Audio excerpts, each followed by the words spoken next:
I got the mid tier. I didn't get the highest end. Did you get the new model, or did you get the old model? No, I went ahead with the new model. Yeah. Because I want something to last me another 8 years. Yeah. Yep. Hopefully. But yeah. So who knows with supply chain issues? The confirmation I got was somewhere in November. Oh, wow. So I'll be doing this for probably the next couple of weeks at least. Oh, I guess we are in October, November. Yeah. That's not that far off. But yeah, it's not bad. I just hooked it up to my, I'll switch over my cam so you can see. Well, no, I've got my other cam off. I've got a camera over here, but. Because I've never noticed those posters behind you, the grind, execution. Oh, yeah. It's one is grind, execution, hustle. Yeah. Is that from Iconic or one of those? Yeah. Yep. Yeah. Cool. All right. I think we're ready to go. Just in time. The landscaping crew's here doing a little yard work. They love to show up right before a podcast. So apparently 4 p.m. on Fridays you're the last stop for the week. Exactly. All right. I think we're ready to go. And let's see, 3. All right. We'll go 3, 2, and 1. And blast off. Well, hello, everyone. Welcome back to another episode of Persuasion by the Pint. I'm Jonathan Taylor, along with Sean. Where's my swipe file? McCool. I love it. Where's my swipe file? Dude, you should have said, dude. It should have been Sean, dude, where's my swipe file? McCool. Yeah. That would have been good. Oh, well, lost the chance. It's over now. So that's a little hint to our discussion today. We're going to talk about some swipe files, specifically one sales letter. We're gonna dissect a $1 billion sales letter by someone many of our listeners will be quite familiar with. And here's a hint: it's a prince of a sales letter. There you go. Oh, you've given too much away. That's too much. I don't know. We'll see. Like. Who knows their direct response history and who doesn't? That's right. I'm sure there's a crop of youngins that don't know the Prince reference. You're probably not right. Prince, but not Purple Rain Prince. We're talking different Prince. But yeah, it should be good. We had a guest lined up today. She had to reschedule. She'll be on next Friday. I'm excited about that. Yeah. Did you see couple lines near the end of her email that she added? Yes. I was like, that's interesting. Like the switch in her industry. Mm-hmm. Yeah. I was like, ooh, we're going to talk about that. That's going to be interesting to talk about. Yeah. No, I thought that interesting myself. Yeah. So we'll just leave that laying there as a tease for next episode. But it'll be good. It'll be good. It'll be some insider information, which is always fun. Yes. All right. Well, hopefully we've got some good ones to review. I saw you on Facebook. You had 3 beautiful brews lined up for some upcoming episodes. So I'm anxious to see what you've selected. Literally, when I was in the store last night, I was like skipping down the beer aisle because I was singing. Yeah. It's the most wonderful time of the year. Because I was like, this is when the good beers are out. The good beers. It's nonstop. I wanted to pile stuff in my cart, and I was like, "Ooh, settle down. We'll get 3 or 4 at a time here." So. The fourth quarter of every year is the best brew time ever. Absolutely. So I even put that on my Instagram story with that song in the background, just a little clip of it. So good stuff. Got some people agreeing with me too. So by the way, I just want to mention to our listeners, if you're wondering where the heck am I? So this is normally my desk right there. You see the back of my iMac is usually what I record from. Yeah. However, as I was telling Sean, walked into my office today and my iMac, my 8-year-old iMac had given up the ghost. Kaput. Graphics card gone. Burned, incinerated. So wow. So yeah, all that video editing, I guess, something. I don't Fried know. it. Fried it. So guess what? What happens when when something like that takes place? You have no choice but to go to Apple, and they Drop just another drain couple you of thousand another. bucks. They just open your bank account, and it's like a vacuum. Do you remember how Dan Kennedy used to say that people could just leave their card on file and anything he opened up? Yeah. You might as well do that with Apple, because pretty much, once you get in their world, it's hard to. It is. Yeah. You're in the what is it, like the ping pong? It's like a ping pong table, or not a ping pong, but a what is it? I have no idea where you're going with this one. So you're on your own. Before arcade games, we play pinball. Yeah, it's like pinball. a pinball. You're just bouncing around their world, man, back and forth. Pinball. Yeah, that was a tough one. I was like, is that really a pinball? Pinball? Yeah. It's been so long. It's like, I've forgotten what it is. All right. Well, enough bantering back and forth. We got some brews, man. We do. What do we got first? I'm gonna let you go. All right. So here I've got. This is a regular brewer that we have on the show. So this is a 903 Brewers. Coffee Cake is for Closers Stout. Ooh, I love it. That's the name. It's a little Glengarry reference there. You know? It is a little persuasion reference. Love it. So the copy's pretty good too. It says, "Close the deal or just the day with this stout inspired by scrumptious coffee cake. Our imperial stout is loaded with flavors of brown sugar, cinnamon, vanilla, and coffee. The result is a rich but balanced beer with bold coffee roast, sweet supporting layers, and intriguing spice. Put it down? Nah, pick it up. 8.2% by volume. Pairs with apple and cheddar grilled cheese, which sounds amazing. Oh, old-fashioned pies, which also sounds amazing, and a positive work environment." I like the last one. So positive work, always. Yeah. So it's what kind of grilled cheese was that? You went apple and cheddar grilled cheese. Apple and cheddar grilled cheese. Yeah, wow, that sounds really good. I always put a piece of fruit on my grilled cheese sandwich. Do you really? Yeah. You know what? It sounds really good because you get the little bit of the salty and the sweet and the salty. Yeah. So you just take an apple slice, slice it, and you fry it up a little bit before you put the bread in the pan, just to release some of the sugars and things like that. And you just layer them on, one side of the. It just makes a whole different experience. Much more, kind of uppity, very much more culinary, I guess. So. Sounds incredible. I'm gonna have to try that. Yeah, and if you use donuts, day-old donuts as bread, that's even better. The key there, day old. They've got to be a little stalish. If they're too fresh, they're just too soft. Yeah, right. And you got to flip the donut. You got to cut it like a bagel and flip it inside out, so the inside becomes the outside. That sounds really good too. A lot. There's a picture on my Instagram if anybody wants to really tackle that. Okay. All right. So where can people find that, Sean? Coach Sean McCool. Coach Sean McCool. Look at that. Ooh. Nice and dark.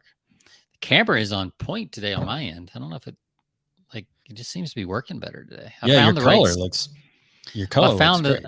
I did some settings on the old eyeglasses camera that I told you about a few weeks ago. So it's got a sharpness setting so I can play with the sharpness. All right. So what do I have? I have a cold brew coffee pumpkin nitro. Oh yeah. So is that it looks Starbucksy, but it's not. It does look the logo. It's Southern Tier Brewing Company. My brain was like, wait, it doesn't say Starbucks, but it looks like Starbucks. I don't know it. And they have a nitro can that looks similar to that. But not beer. I think they did that on purpose. Probably so. They could be getting a cease and desist soon because they get the coffee beans on the side. Yeah, but I mean, it's different enough that I don't think anybody could stop them. But I like nitro. So you got to hold it up to the can. Oh, there it is. Oh man, I jumped it. It's got that. Did you hear that? Was that really? I did hear it. So it says, meet cold brew coffee nitro, the newest member of the pumpkin family. Taste pumpkin combined with the smooth cold brew coffee.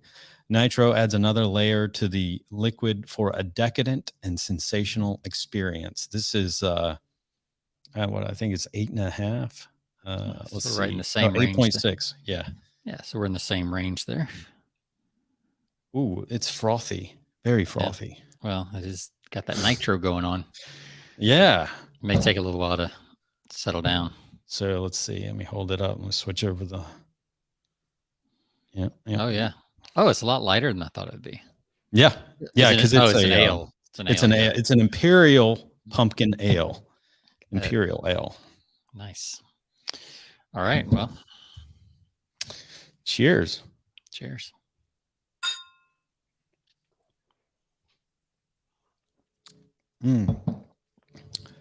Okay, I'm about to sneeze.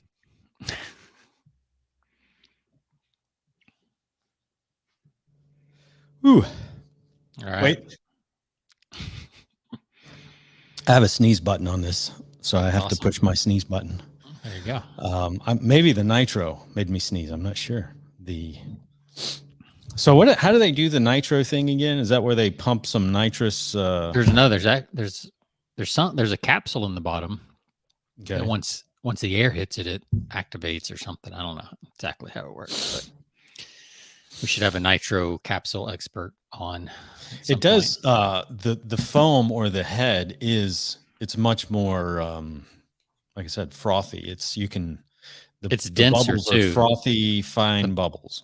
Yeah, the bubbles are smaller, finer than the regular head of a regular beer. Yeah, this is amazing. I got to tell you, I wasn't so sure about the pumpkin. Imperial ales are good. I mean, I like ales. Absolutely amazing. Good. I'm a little torn. I don't taste the coffee cake. I taste the coffee and some of the other stuff, but I don't taste like it's a little richer than I was expecting. Coffee cake is not like chocolate cake. It's not as rich. Right. So and at 8.2%, I was expecting it to be a little less rich. With that said, it's not bad at all. It's actually pretty good. And by the way, this brewer, next time you're in Dallas, is up in Sherman, Texas, just north of Dallas. I don't like Sherman. Come on, man. We're Georgia guys. Let it go. Gonna get us canceled. A long time ago. All right. Okay. We'll move on. All right. So let's give, what's our rating? I'm going to give this a 3.9. It's not quite in the 4 to 5 range, so I'm going to give it a 3.9. Good, but not 3.9. But not amazing. Didn't give me the same response that you got drinking yours. You're already half done with yours. This is so smooth, man. And I think that's the nitro. The nitro. I mean, this is the head on it just makes it really smooth. I'm gonna have to do it, Sean. I'm gonna have to do it. Here it comes. I'm giving this one a 5.0. Wow. 5.0. This is a 5.0. If I've ever tasted 5.0. Very nice. I'm gonna have to go. What's the brewer again? Southern Tier. Well, yeah, that's half of it right there. Look at this. Look at the back of the can. Pumpkin Imperial Ale Nitro.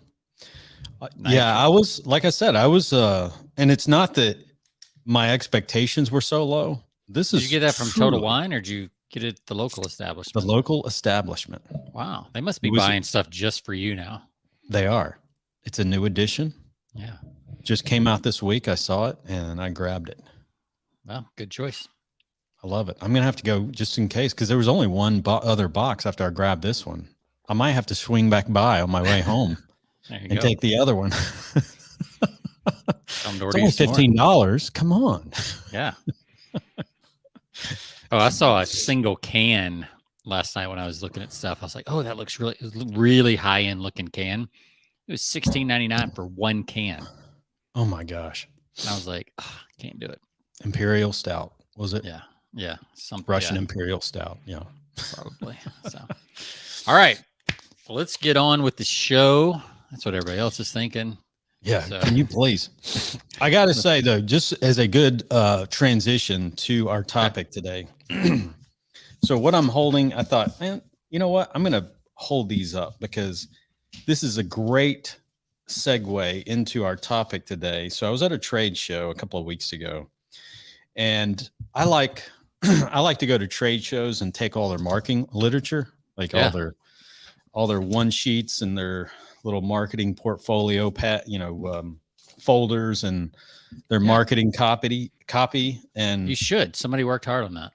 Absolutely. And somebody spent a lot of money on, I mean, some of the graphics and the, the quality of the printing and everything is good and everything. But the one thing that it baffles my mind when you go to these shows. Well, it shouldn't, because I've done this for years, is that there's no direct response.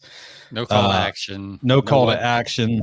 No what to do next. No good. Yeah, absolutely. Nothing in terms of good sales copy. Here's an example. Here's a prime example.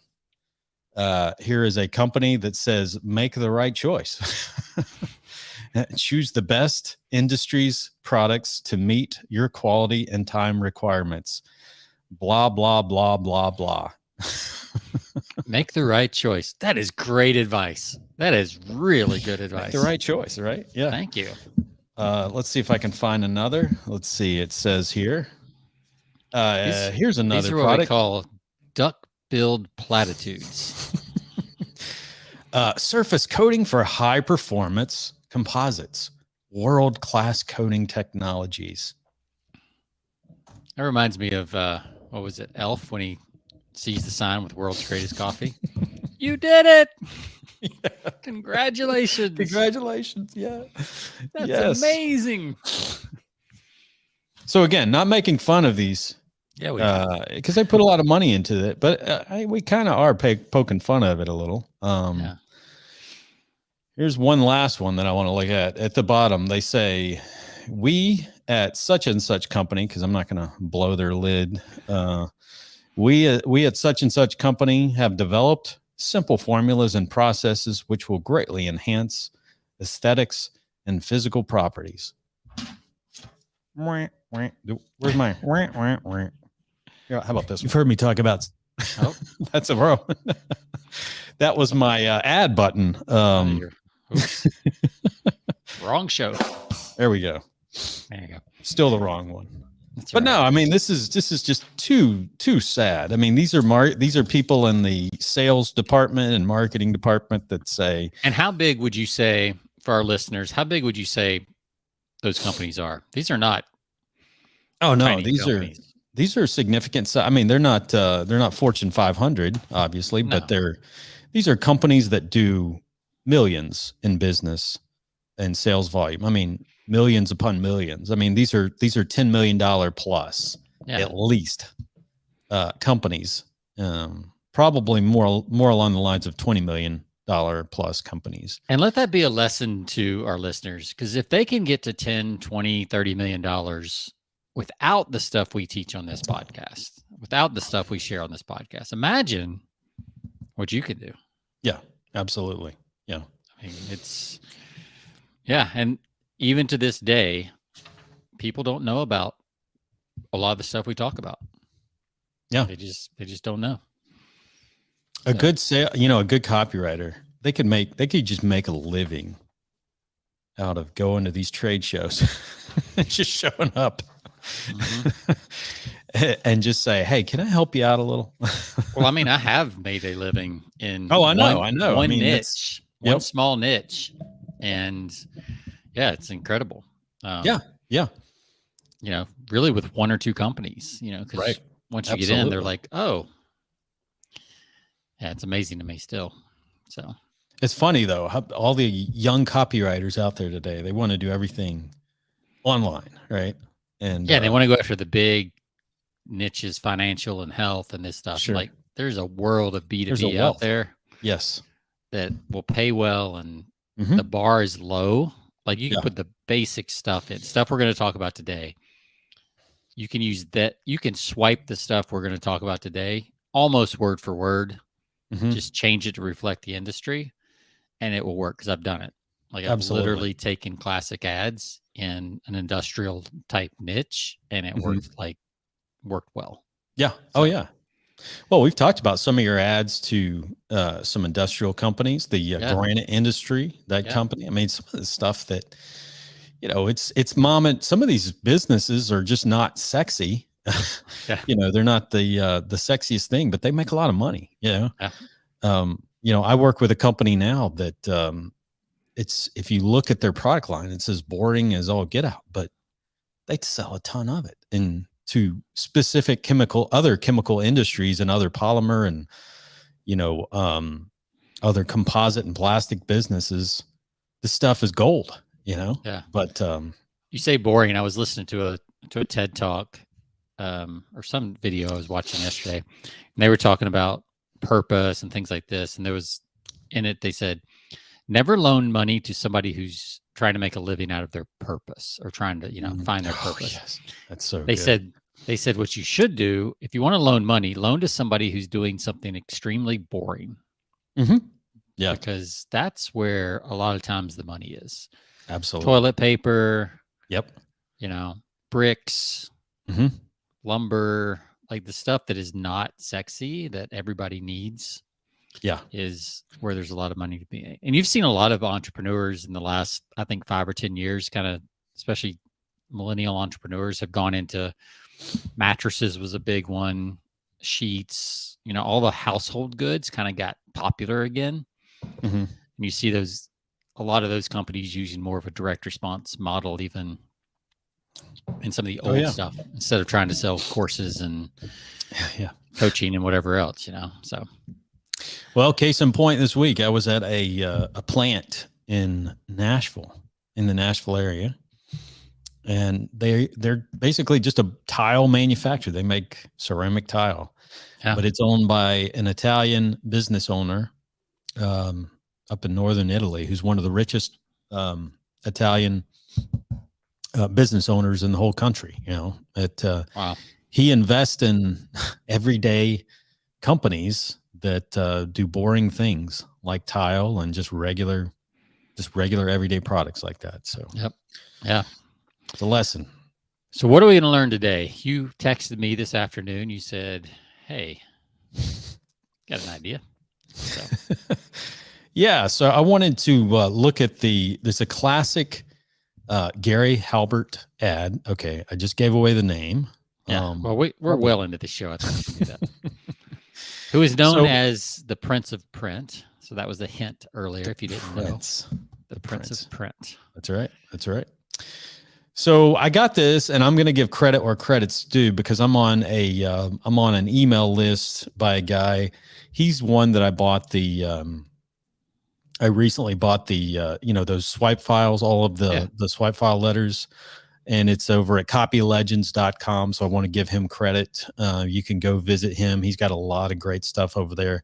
But it's Matt, I hope I'm pronouncing this correctly. Bakkens Tate. No idea. No idea. Sorry, Matt. I'm probably butchering your last name, but just go to copylegends.com. And that's probably the best way you can learn more and get on his list because it's worth it. He's got, some people you get on their list and it's just, they're always pitching. Well, this guy he gives a lot of value if you join his list because he gives you a lot of great lessons that you can learn. And obviously I bought several of his swipe file products that have successful copywriters like Gary Halbert and, several others that are just, it's a culmination of so many in their most famous ads that you don't have to go, sifting through a metal file drawer to find, but you can just pull them up digitally and kind of pull some takeaways from those. But this one, he talked about one of the greatest Gary Halbert sales letters ever written. And he spent some time, he actually sent a link to it. and I actually went through it because there's some takeaways that and we might have some of our own takeaways, Sean, but there's some things that he points out that we can mention on this show, and obviously give him credit. But then there's probably some other things that we want to analyze on this as well. And it is his famous coat of arms letter. And I'm sure you recall that one, Sean. I do. So for the young'uns out there that may not be familiar, what is a coat of arms? So I guess that's not age dependent, but yeah, like, so basically Gary Halbert he came up with this idea to sell the emblems from family names. Yep. Right. And now kind of a knockoff of that now is every once in a while, especially around St. Patrick's Day, I'll see ads in my feed that have t-shirts with like McCool on it. Right. And, mugs and all this kind of stuff that are targeted directly to me or anyone with the name McCool, I guess. But yeah. And why is that so McCool? Anything personalized is going to get your attention. Absolutely. What's the most, what we've talked about this in the past, the most popular name in the English language is your own name, right? Absolutely. The most popular word in the English language is your own name. So people love to hear their name. So it just makes sense. I mean, it's, I'm sure, like you said, a modern day version of this, people like to know their history. They like to get the kilt colors. I mean, anything that's tied to your name, that's your family lineage, going back to, if you're Scottish or what have you, people are drawn to that. So this letter, I don't want to steal your thunder, but it was mailed for 30 years. To more than 600 million people. That's a long time and a lot of people. That's a lot of orders. I mean, you're over 500 million people, and our brains don't really understand numbers like that. I saw a great little graphic yesterday, and it said 1 million seconds equals 11 days. But 1 billion seconds is 31 and a half years. Yeah. So the difference between, 1 million and 600 million is it's a big difference. Like, it's hard for us to even comprehend. That's more people than there is in the US, and especially back then. Sure. Yeah. All right. So let's first of all, so it's let's see. I've got it pulled up so I can screen share it. I've got it. Oh, you got it? Okay. Yeah, screen share it for the folks. All right, let's see here. Share screen.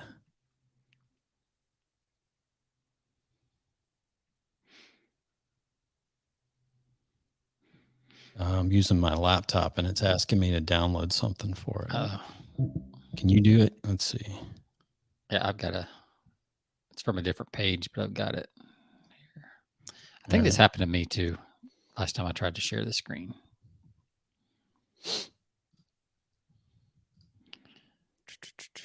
Yeah, apparently I have to download something or install something.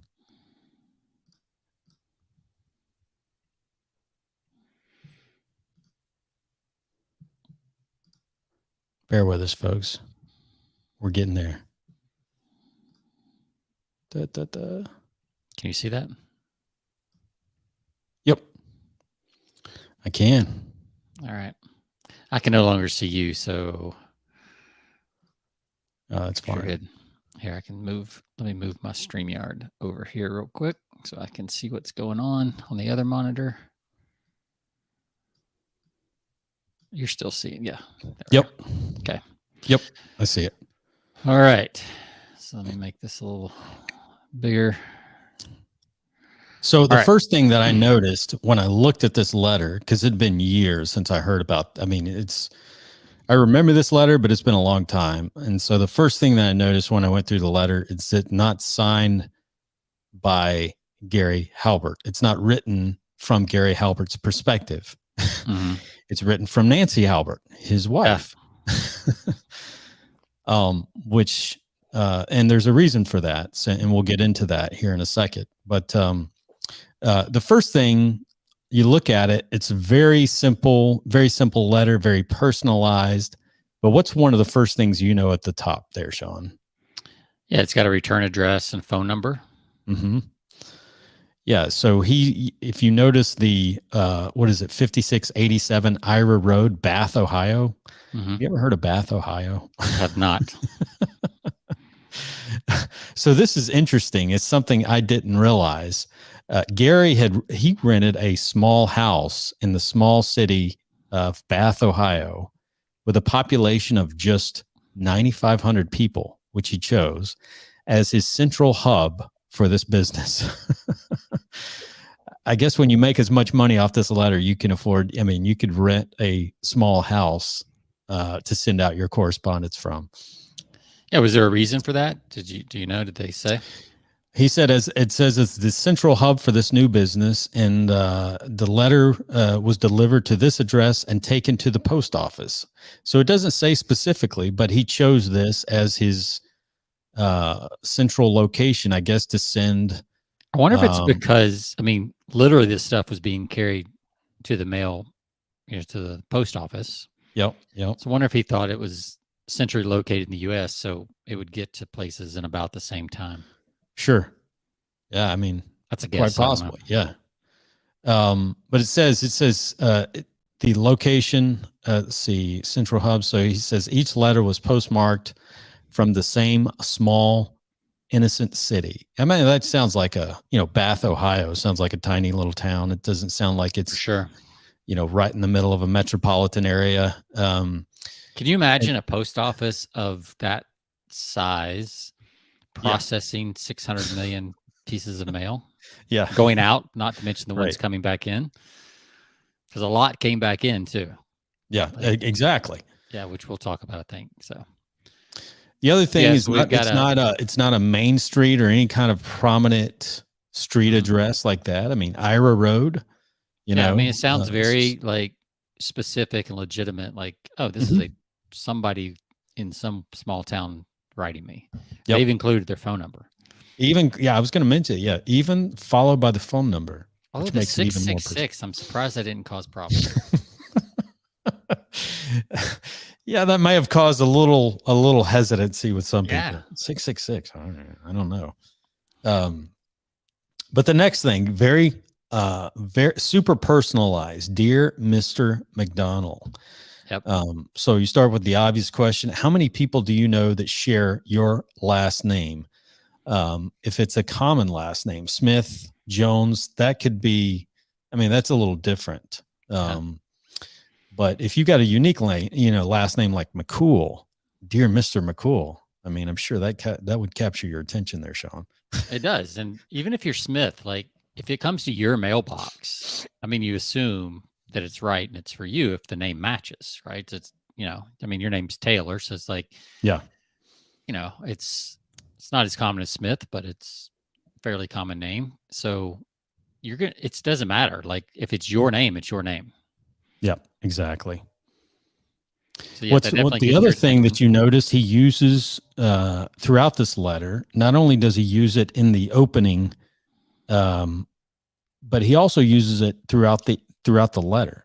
Yep. So, you look at the bottom half of the report tells the story of a very old and distinguished family name of McDonald. The top half has a large and beautiful reproduction of the artist's drawing of the earliest known coat of arms for the name McDonald, right? I mean, this is all completely personalized throughout the letter. This is like keyword stuffing with your name is what this is. Yeah, exactly. I mean, this is what is easy to do now when you're using a mail or email program or something like that where you can. And I'm amazed still how few people on their emails will put the name anywhere besides the subject line or the dear line. Mm-hmm. Yep. They'd rarely drop it into the body copy. Yeah, exactly. Yep. I think some of that is because marketers have gotten, my personal opinion is I think marketers don't do it as often because they've seen enough names on their email list that are fake that they don't want to put it in there. But still, the majority of your names are probably legit, you know. But I think we get overly cynical as marketers, so we stop doing the basics that work because we're like, oh, I've seen, you know, whatever, and like, you know, so yeah. So should we read this letter real quick for those listening? Yeah, because it's not very long. It's not. It's literally a 1-page letter, so it's not a 25-page, you know, long form sales letter. Some other graphic things that, you know, still work to this day is indenting the first first sentence of every paragraph. Most people don't do that. You can do that online, and it does still make it easier to read. So here's the letter. Dear Mr. McDonald, did you know that your family name was recorded with a coat of arms in ancient heraldic archives more than 7 centuries ago? My husband and I discovered this while doing some research for some friends of ours who have the same last name as you do. We've had an artist recreate the coat of arms exactly as described in the ancient records. This drawing, along with other information about the name, has been printed up into an attractive 1-page report. The bottom half of this report tells the story of the very old and distinguished family name of McDonald. It tells what the name means, its origin, the original family motto, its place in history, and about famous people who share it. The top half has a large, beautiful reproduction of an artist's drawing of the earliest known coat of arms for the name of McDonald. This entire report is documented, authentic, and printed on parchment-like paper suitable for framing. The report so delighted our friends that we had a few extra copies made in order to share this information with other people of the same name. Framed, these reports make distinctive wall decorations, and they are great gifts for relatives. It should be remembered that we have not traced anyone's individual family tree, but have researched back through several centuries to find out about the earliest people named McDonald. All we are asking for them is enough to cover the added expense of having the extra copies printed and mailed. See below. If you are interested, please let us know right away, as our supply is pretty slim. Just verify that we have your correct name and address and send the correct amount in cash or check for the number of reports you want. We'll send them promptly by return email. P.S. If you are ordering only one report, send $2. Additional reports ordered at the same time and sent to the same address are $1 each. Please make checks payable to me, Nancy L. Halbert. So this was in the 70s, I think, right? That's when this started. So so you had to slide a little check in the envelope. Yeah, and I was gonna. That's one thing I wanted to mention on today's show. You think it's hard to get somebody to click a button, like to get somebody to sit down and write out a check, address an envelope, put the check in the envelope, find a stamp, put a stamp on it. That's why we still study these old direct mail pieces and old ads, because if they worked back then, the amount of extra steps it took someone to go through to place an order is much higher than it is today. It is. It is. I mean, think of all that work. Action. Yeah. Yeah. So, yeah, the fact that, I mean, I've heard stories that at one point they had 4, 5, 6 full-time people just to open the envelopes from the responses and to take the checks to the bank. There was literally truckloads of mail were coming back from this letter. Oh yeah. Yeah, absolutely. And it's insane. It is. And it's just, but I mean, some of the takeaways that we'll talk about, I mean, if you've listened to this, what Sean was reading, you probably, your copywriting spidey sense probably went off a few places, you know, in the letter that says, oh, I know what he's doing there. I know what he's doing there.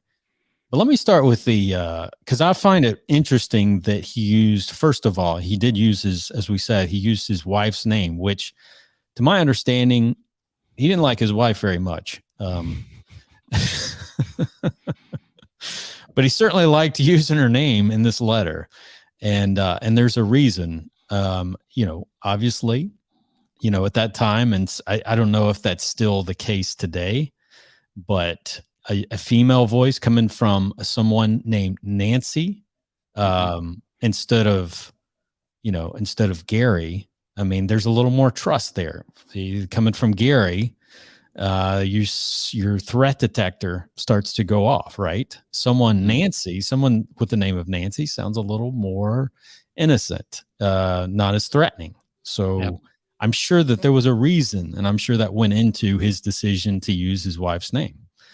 I mean, it's just, I don't think it's these letters obviously going out to a certain target market, but Well, obviously, even like my husband and I discovered this. mm-hmm. There's something there. It's like, oh, here's a nice couple that's doing something together, Yeah, right? sounds And they were trusting. Yeah, and they were doing it for some friends. mm-hmm. Like that one sentence has a lot going on. My husband and I discovered this while doing some research for some friends of ours. Yeah. I mean That's kind of, that tone is kind of a warm, yeah. believable, Yeah. welcoming type, And you just have to assume that a husband and a wife working together for some friends. Mm-hmm. I mean, that's a very nice gesture. Sure. So it builds that trust right up front in the second sentence. So the first sentence is a question that kind of stokes your curiosity, but that second sentence does a lot of rapport building in that second sentence. Yep. Absolutely. And then of course it ties in, like, our friends have the same last name as you do. Mm-hmm. Yeah. Now, right. We also know today this is not 100% true. Right. I guess they were doing research. Sure. Yeah. For anybody that has, but not for friends with the same last name every time, because they ended up sending this out. I don't know how, like, the origin story of this. I don't know how true that was from an origin story standpoint, but this became so popular, they literally started mailing the phone book. Yeah. Because they just substituted McDonald for every name in the phone book. Every name in the phone book. I mean, there's your list right there. Yeah. Which I think is funny because one of the things that Gary Halbert is most known for is you got to find a starving crowd. Sure. Yeah. Right. Which is another way of saying you got to find a niche or other things. Right. Mm-hmm. And his most successful letters, or one of his most successful, literally mailed to the phone book. Yeah.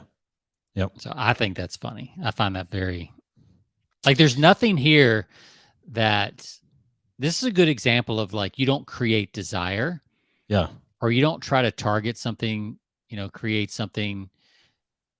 The real emotion here was not getting a coat of arms. It's the, I guess, getting in touch with your past. The, what am I trying to think of? Like, what are people really buying here? I guess is my question to you, Jonathan. Like, what do you think people are really buying? They're not buying a coat of arms.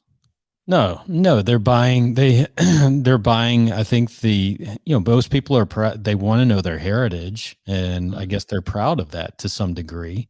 Yeah. Of family, and if you think it, like, if you have a name that, maybe you haven't done anything special in your life. Mm-hmm. If you can trace back your name to something semi impressive looking, and you can hang it on your wall, it kind of gives you some clout with friends and family that come over. Sure. All right. Yeah. So I think what they're selling here is, like, pride. Yeah. Definitely. Like, selling pride here. So, yeah. And getting back to your point on the finding a starving crowd, I mean, I think that's probably, that's the right tactic. But in this case, he's selling kind of a low barrier of entry. I mean, it's a $2 report, right? Yeah. I mean, you would have never, you could never go out and be like, do a search and, like, let me find this starving crowd of people who want to buy a coat of arms. Like, it did not exist. Right. Right. So, but the likelihood that you're going to, but there is a starving, cast a broad net out there and find most people, right?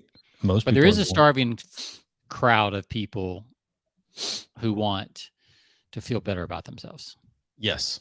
Yep. So I think that's what he's tapping into. Yep. Absolutely.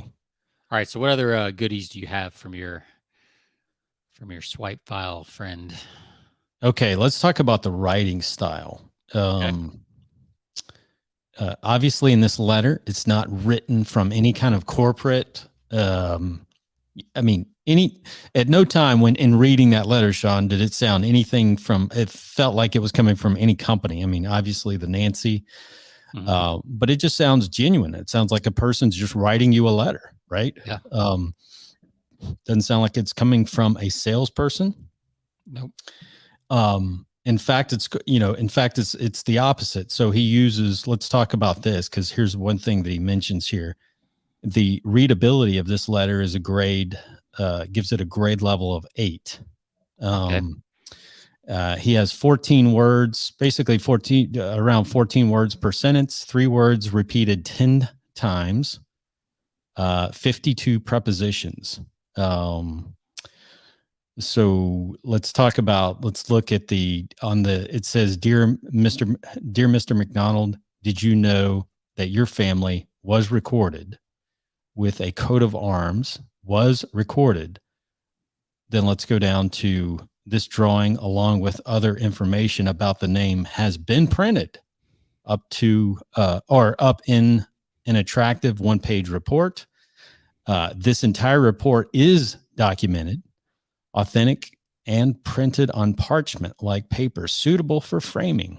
So there's a number of prepositions in there. My days of being in grammar or English 101. These are all like past tense. Exactly. It's already done. Happened, already done. Yeah, I'm sorry. He's using the passive voice cut. So he's using adverbs. He's using passive voice. All the things you're not supposed to do. Right. Exactly. Everything they told you not to do in English school or English class, English 101. So it's very readable. Another, the bottom line is it's a 6th to 8th grade level reading type. You're easily to, it doesn't sound like executive. It doesn't sound like it's coming from a company or anything like that. The other thing is scarcity. Where do you find the scarcity at? Yeah, just a few extra copies made. Yep, exactly. The report so delighted our friends that we have had a few extra copies made in order to share this information with other people of the same name. If you're interested, please let us know right away, as our supply is pretty slim. Yep. Credibility. The other thing, credibility and research. What is that? Social proof we talk about. Did you know that your family was recorded with a coat of arms in ancient heraldic archives more than 7 centuries ago? And then from there it says, my husband and I discovered this while doing some research for some of our friends who have the same last name as you. Wow. We've had an artist recreate the coat of arms exactly as described in the ancient records. So, yeah, there's a lot of, this is like where every single word has weight, right? So it does. Heraldic archives, 7 centuries ago, research, artist, right? We didn't, It's not like we made copies. We've had an artist recreate, as opposed to we've had copies of the coat of arms made. Right. Right. So there's a huge difference. Gives more value to it because you feel like you've done a little extra. Exactly as described in the ancient records. So all these little keywords, that's one of the things Mark Twain was famous for saying: the difference between the right word and the almost right word is the difference between lightning and lightning bug. Yeah, that's great. Which is like a chasm, right? I mean, it's huge. It's huge.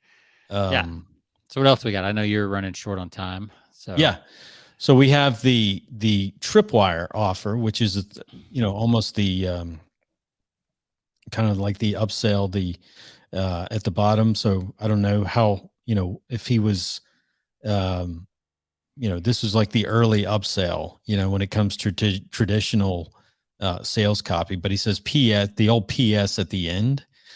Let's see. I'm trying to find it. Oh yeah, here it is. If you are ordering only 1 report, send $2. Additional reports ordered at the same time and sent to the same address are $1 each. and then please It's a make deal. checks payable. So 50% off for the second. you're getting a deal. I know. So there's the upsell right there at the very end with the old PS. And I like how he's got it on the PS. That's a great place to put that upsell. And this is pretty amazing because this is a letter that somebody has to sit down and write out a check and send back. Like there's no upsell sequence other than that. That's it. Yeah. Yeah. Like you don't get to like re-upsell. You can in a follow-up letter and things like that, which I'm sure he did something with the list. But in this sequence, like you got to make your money back on postage from this letter. Yep. Which by the time back then, I don't know, stamps were probably what, 19 cents less. I don't know. I can't remember what they were in the 70s, but print a piece of papers. So he was probably 35 to 50 cents max, probably 35 cents total for envelope, stamp, letter, printing. So that means it had to convert pretty high in order to get, if the average order is $3 or $4, that means what? One out of 5 or 6 really need to convert just to break even. Sure. Yeah. So, I mean, that's 20%. I mean, it's pretty crazy when you start doing the math, what it must have, the actual. And here's the big upsell at the end. So he says, so he got so obviously people send in their money. Now he's got the list of qualified buyers whom already have purchased an interest by purchasing the report. So naturally within days of sending them their $2 or their additional dollars for the extra report, Gary would then send them a trifold catalog that offered additional products, plates, plaques, cups, there you go. all of them with the same coat of arms design. So that's where he made the money. On the big upsell after, with the catalog, and it had all the plates, the cups, the plaques, everything that you could get from that after you ordered the report. So the report kind of really qualified you initially. You invested the $2 or more. Yeah, like you said, as a tripwire, that first low dollar buy. Which he probably didn't. I mean, probably maybe broke even, maybe not. But you don't, if you really understand marketing, you don't try to make money right at the front. You're going to make money on the back end. Absolutely. Yeah, that's good stuff. Absolutely.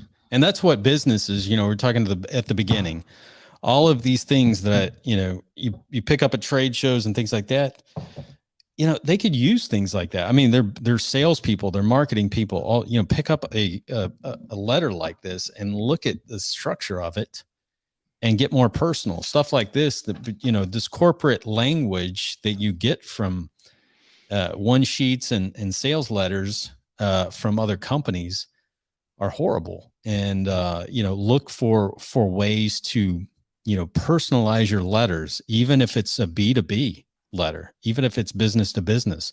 Look for ways to do that. Look for ways to upsell, just like he did, using that tripwire method. So many good takeaways from this. Yeah. It's so simple, and yet there's a lot going on at the same time.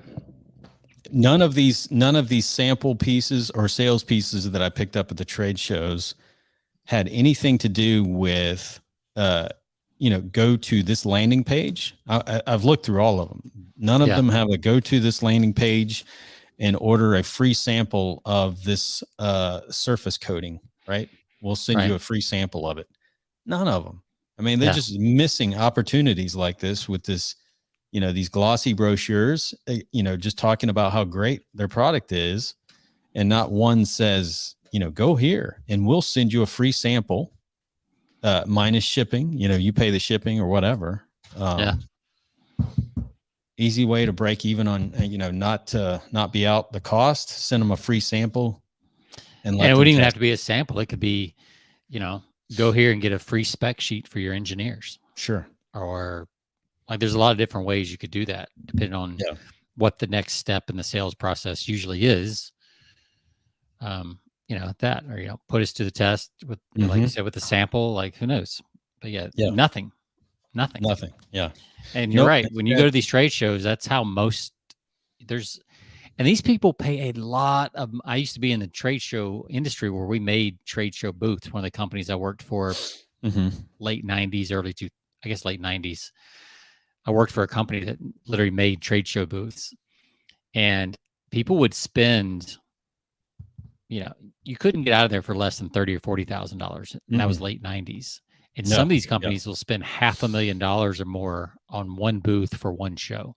Yeah, trade show, typical on average, a trade show booth setup is going to set you back about 20,000, 20 grand, easily, at a decent sized trade show. And then whatever expenses you have for your people to get there, usually 3 or 4 or 5 people to be there, hotels, food, airline, like all that stuff. Yeah. But if it's a bigger, if it's a bigger size booth, they can get really expensive really fast. Yeah. So, and they spend a fortune on, they get their, their pins with the, the nib, the logo pins, and the logo pins with the koozies, with the stylus. They got the stress balls. Let's see, I can go through a whole list of things: stress balls, pens, absolutely nothing. Little packets of Wipe-Its, or these little bottles of spray sanitizer with their logo. I mean, it's all this stuff that they're just spending. Yeah. Yep. It's crazy. But you know what? You pick up the stuff and you just throw it in a bag. And then when people get home, they just kind of throw it in a desk drawer or something like that, and they never think of it again. And then 2 years later, you're going through your desk. You're like, why do I have all this stuff? And you start throwing it out. Like, you get rid of it. It's garbage. I don't think I've ever called off one of those later. The pen doesn't even write anymore. The ink's dry. I've not used it. Yeah. So all right. Yeah, I mean, just the lesson. I think you had some. Did you have a letter or two that you wanted to mention? I've got. Where are you at? Okay. I mean, I found a similar archive. Some of the famous letters. It's got a whole list of Gary Halbert's letters, but one that I thought was very interesting, and I have a story about this. It's Gary Halbert's "How to Collect from Social Security at Any Age," and this was written in 1973. Okay, and it was an ad, and you'd see it in something like a Money magazine or Kiplinger's or something like that, whatever was around back in the day, Fortune maybe. But what's interesting about this is one of the places I worked that did financial copy, because a lot of people don't realize this, but copy is not, for the most part, is not copyrightable because it's sales copy, and you can't actually copyright sales copy. Sure. So you can borrow pretty liberally from it. It's like not encouraged, especially if it's recent, but when you get into the 20, 30-year-old copy, you can just kind of take big chunks of it. So anyway, one of the places I worked that did financial stuff, that's what one guy did. He took this "How to Collect from Social Security at Any Age" and basically used it as the basis of it was a longer promo. This was one page. So he this has about 20 different bullets on this ad. And he basically went out and just kind of blew up each bullet and kind of explained a little bit, but it became another bestseller again with the same basic angle, and all that. So that's one that I have personal knowledge that took a swipe, reused it, and it did just as well the second time as it did the first time. Yeah. So there's that kind. Oops. Let me look what else. There of course is the famous dollar bill letter that's been used, dozens of times. As you can see, I've attached a nice crisp dollar bill to the top of this letter. Why have I done this? Actually, there are 2 reasons. Like, that is everybody's knocked this letter off at one point or another, it seems like. Sure. And it kind of keeps working. Yeah, that's a good one. Because a dollar bill does get their attention. Some people try to cheap out and put something else on there. Sure. And it doesn't work as well. but it's a great lead gen piece to get people to call you back or to order something or whatever. I think usually most people now use it for a lead gen piece. I've even seen people who do this online. You've probably seen this too, Jonathan, where people send you like $1 in PayPal. Mm-hmm. And so it shows up in your subject line. You have a payment from PayPal. Yep. But I don't know how well those work, because a lot of people would be like really skeptical about that. Yeah. Because it feels like Yeah, I think phishing. so. Yep. But when you do it in a letter, it's, it still works. Mm-hmm. So there's all kinds of stuff. I mean, I think the big thing here is you can just type in Gary Halbert swipe file, or Gary Halbert classic letters, or something like that, and you'll come across both the place you mentioned and a couple other Sure. places where Mm-hmm. you can see a lot of his letters. You can look at his old newsletters, but this is still really good stuff. I was looking at one because I'm doing a marketing piece right now for a company that sells a weight loss thing that has a backstory of Chinese herbs. And I saw that Gary Halbert, one of the letters is, "At last, China reveals 1,300-year-old stay young health secret." And I was like, oh, that's right up kind of in line. Now, this was for Tai Chi, but there was a section of the copy that I could pull word for word, and I probably will. That was just really good copy. Sure. So, you can go in, and sometimes you don't need to use the whole thing or even the headline, but there may be a couple paragraphs that are just really good that you can use for the opening of your letter or the opening of a, you can find other things, because when the copy is at this high a quality, you can pull chunks out of it. Sure. And those things will still resonate, because Yeah. when they had to get it down to one page, it was gone over so many times to get exactly the right words to get it down to one page, especially these old space ads, because the space ads were, $10, $15, $20,000 to run. And then you got to wait 3 months before they get published. Like, it was a big gamble. Oh yeah. Compared to now. Sure. So yeah, just things like that, just pulling sections out. Do you use this Hemingway app in your copy? Do you run it through the Hemingway? I don't. I usually use just use Perry Marshall on his site. He has a FK score grader, and you can just copy and paste your stuff in there. It's only really good for shorter stuff. Sure. But if you have Word, if you use Word docs, it's built into Word. Google hasn't done it yet. I wish Google would add it to. I haven't checked to see if there's a Chrome extension or not, but there's actually, in Word there's a space for FK score under readability statistics, I think. And you can get you want your FK score to be between. We always try to get it less than 7.5. Sure. And you can. End of America, I think, was at like a 6th grade reading level when that came out 10 years ago. And that, that broke all kinds of records as well. Oh, I'm sure. Yeah. So. Yep. Good stuff. Right. Well, there's some lessons right there. We'll post a link where people can find this this ad, download it, put it in your swipe file if you don't already have it, and go through it. It's a great lesson in direct response, using those tripwires, using the upsell, using the personalization, all of that stuff. Good lessons in any sales copy. So yeah, and it's not that hard to do. I mean, nope. It's harder than this letter makes it look. But it's not that hard if you sit down and do it. But that China letter you were just mentioning, the China, what was, mention that headline again? What was the let me find it. At last, China reveals her 1,300-year-old stay young health secret. Yeah.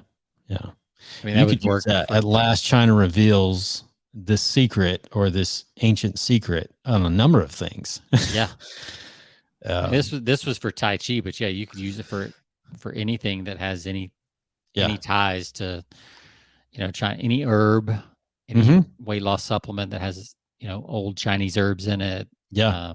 Anything like that. Yeah. Yep. Yeah. Exactly. Yeah. It's good stuff. All right, guys. Well, that's a wrap.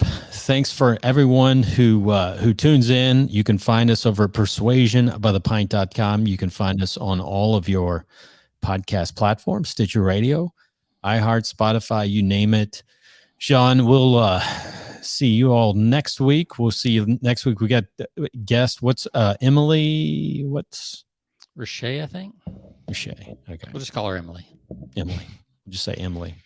Be getting into some cool stuff with publicity and media. Should be interesting. Yeah. All right. We'll see you guys next time. Thanks. See ya. All right. Cool. Good stuff. Yeah, this I was gonna send you this real quick. Text it to you. So this swiped.co has a lot of this